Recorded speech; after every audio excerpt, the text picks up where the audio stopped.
ఈ ప్లేస్కి రావడం నేను ఇదే ఫస్ట్ టైము, ఎప్పుడు రాలేదు. మా హస్బెండ్ అయితే కాలేజ్ డేస్లో ఒకసారి వచ్చారంట. ఇంక ఇప్పుడు నేను మా హస్బెండ్ మా అక్క వాళ్ళు అందరం కలిసి ఇప్పుడే ఫస్ట్ టైం వెళ్తున్నాము. ఇంతకీ ఈ ప్లేస్ ఏంటనుకుంటున్నారా? భవానీ ఐలాండ్ అండి. దుర్గమ్మ గుడి పక్కన మనకి ఐలాండ్ ఉంటుంది. మనం ఐలాండ్కి వెళ్ళాలంటే బోట్లో వెళ్ళాలి. బోట్లో వెళ్ళి ఐలాండ్ అంతా చూసి మళ్ళీ అదే బోట్లో రిటర్న్ అయిపోవచ్చు. ఐలాండ్ అయితే చాలా బాగుంటుంది. ఫ్రెండ్స్తో, ఫ్యామిలీస్తో, కపుల్స్ అందరూ కూడా వెళ్ళి ఎంజాయ్ చేయొచ్చు, విజిట్ చేయొచ్చు.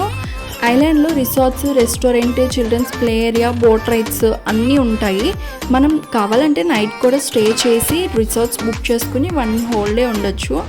భవానీ ఐలాండ్ అయితే చాలా బాగుంది. ఈ ఐలాండ్లో మా హస్బెండ్ ఇంకా మా అన్న ఇద్దరు 2 బోట్ రైడ్స్కి వెళ్ళారు. ఇంకా బోట్ రైడ్స్ అయిపోయి మేము మొత్తం అంతా చూసేసి ఇంక ఇంటికైతే రిటర్న్ అయిపోయాము. 2 hours మొత్తం ఐలాండ్ అంతా చూసేసాము. మా వీడియోస్ మీకు నచ్చితే like, share and subscribe to our channel Vintha Govind vlogs.